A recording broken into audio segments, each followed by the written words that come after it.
Hi hello, ಬೆಳಿಗ್ಗೆ ಅಥವಾ morning ಅನ್ನ ಜಾಸ್ತಿ ಮಾಡ್ಬಿಟ್ಟಿದ್ರೆ ಎಷ್ಟೊಂದು ಅನ್ನ ಮಾಡಿದೆ ಏನ್ ಮಾಡೋದು ಅಂತ ಯೋಚನೆ ಮಾಡ್ತಾ ಇದ್ರೆ ಖಂಡಿತವಾಗಿ ಈ ರೆಸಿಪಿಯನ್ನ ಟ್ರೈ ಮಾಡಿ. ತುಂಬಾ ಕ್ರಿಸ್ಪಿ ಆಗಿರುತ್ತೆ, ತುಂಬಾ ಟೇಸ್ಟಿ ಆಗಿರುತ್ತೆ.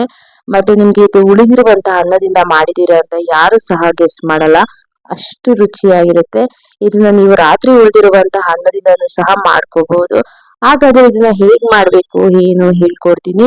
ಎಲ್ಲೂ ಸಹ ವಿಡಿಯೋನ ಸ್ಕಿಪ್ ಮಾಡಬೇಡಿ, ಪೂರ್ತಿಯಾಗಿ ನೋಡಿ.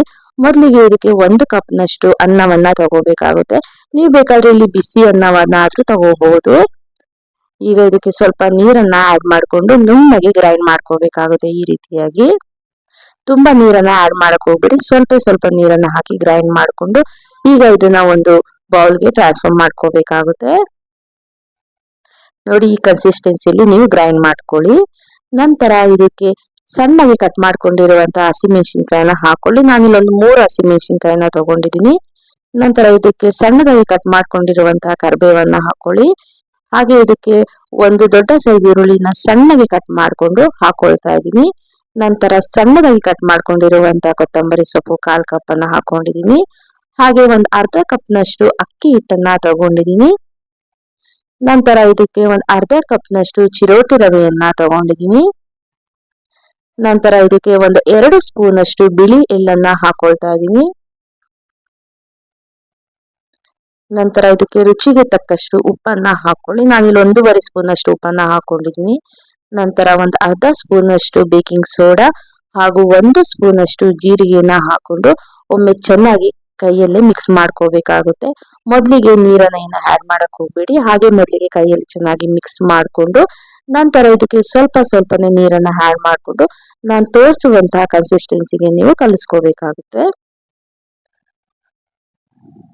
ಇದನ್ನ ನೀವು ಯಾವುದೇ ಒಂದು ಫೆಸ್ಟಿವಲ್ ಸಹ ದಿಢೀರ್ ಅಂತ ಮಾಡ್ಕೋಬಹುದು, ಇಲ್ಲ ಮನೆಗೆ ಯಾರಾದ್ರೂ ಗೆಸ್ಟ್ ಬಂದಾಗ್ಲೂ ಸಹ ಇದನ್ನ ಮಾಡ್ಕೊಡ್ಬೋದು. ತುಂಬಾ ರುಚಿಯಾಗಿರುತ್ತೆ. ಮತ್ತೆ ಮನೆಯಲ್ಲಿ ಅನ್ನ ಜಾಸ್ತಿ ಮಾಡಿ ಮಿಕ್ಕೋಗಿದ್ರೆ ಈ ರೆಸಿಪಿಯನ್ನ ಟ್ರೈ ಮಾಡಿದ್ರೆ ಟೀ ಜೊತೆಗಂತೂ ಸೂಪರ್ ಕಾಂಬಿನೇಷನ್ ಅಂತಾನೆ ಅನ್ಬಹುದು. ನೋಡಿ, ಈ ಕನ್ಸಿಸ್ಟೆನ್ಸಿಯಲ್ಲಿ ನೀವು ಮಿಕ್ಸ್ ಮಾಡ್ಕೋಬೇಕಾಗುತ್ತೆ. ನೋಡಿ, ಇಷ್ಟು ಗಟ್ಟಿಯಾಗಿ ಇರಬೇಕು, ತುಂಬಾ ತೆಳ್ಳಗೂ ಇರಬಾರ್ದು, ತುಂಬಾ ಗಟ್ಟಿಯಾಗೂ ಇರಬಾರ್ದು. ಈಗ ಒಂದು ಕಡಾಯಿಯಲ್ಲಿ ಎಣ್ಣೆಯನ್ನ ಕಾಯೋದಕ್ಕೆ ಇಡ್ತಾ ಇದ್ದೀನಿ. ಈಗ ಎಣ್ಣೆ ಚೆನ್ನಾಗಿ ಕಾದ ನಂತರ ಸ್ವಲ್ಪ ಸ್ವಲ್ಪ ಈ ರೀತಿಯಾಗಿ ಬೋಂಡ ರೀತಿಯಲ್ಲಿ ಹಾಕೋಬೇಕಾಗುತ್ತೆ. ನೀವು ಬೇಕಾದ್ರೆ ಇದನ್ನ ಚಿಕ್ಕ ಚಿಕ್ಕದಾಗೂ ಹಾಕೋಬಹುದು, ಇಲ್ಲ ದೊಡ್ಡ ದೊಡ್ಡ ಸೈಜ್ ನಲ್ಲೂ ಹಾಕೋಬಹುದು. ಬಟ್ ನಾನಿಲ್ಲಿ ಚಿಕ್ಕ ಚಿಕ್ಕ ಸೈಜ್ ನಲ್ಲಿ ಹಾಕೊಳ್ತಾ ಇದ್ದೀನಿ. ಈಗ ಕೆಲವೊಂದ್ಸತಿ ಮಧ್ಯಾಹ್ನ ಅನ್ನ ಜಾಸ್ತಿ ಮಿಕ್ಕೋಗ್ಬಿಟ್ಟಿರುತ್ತೆ, ನೈಟ್ ರೈಸ್ ತಿನ್ನಲ್ಲ ಅಂತ ಇರ್ತಾರೆ. ಅಂತವ್ರು ಈ ರೀತಿಯಾಗಿ ಸ್ನಾಕ್ಸ್ ಅನ್ನ ಟ್ರೈ ಮಾಡಿ, ತುಂಬಾ ರುಚಿಯಾಗಿರುತ್ತೆ. ನೋಡಿ, ಇದು 2 ಕಡೆನೂ ಗೋಲ್ಡನ್ ಬ್ರೌನ್ ಬರಬೇಕು, ಅಲ್ಲಿವರೆಗೂ ನಾವು ಚೆನ್ನಾಗಿ ಫ್ರೈ ಮಾಡ್ಕೋಬೇಕಾಗುತ್ತೆ ಎಣ್ಣೆಯಲ್ಲಿ. ನೋಡಿ, ಈ ರೀತಿಯಾಗಿ ಕಲರ್ ಚೇಂಜ್ ಆಗುತ್ತೆ.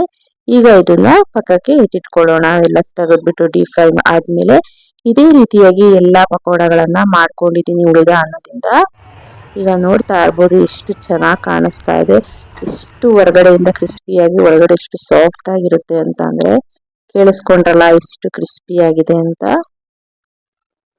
ಇದನ್ನ ನೀವು ಹಾಗೇನೆ ತಿನ್ಬೋದು, ಇಲ್ಲ ಚಟ್ನಿ ಜೊತೆ ಸಾಸ್ ಜೊತೆನೂ ತಿನ್ಬೋದು. ತುಂಬಾ ರುಚಿಯಾಗಿರುತ್ತೆ.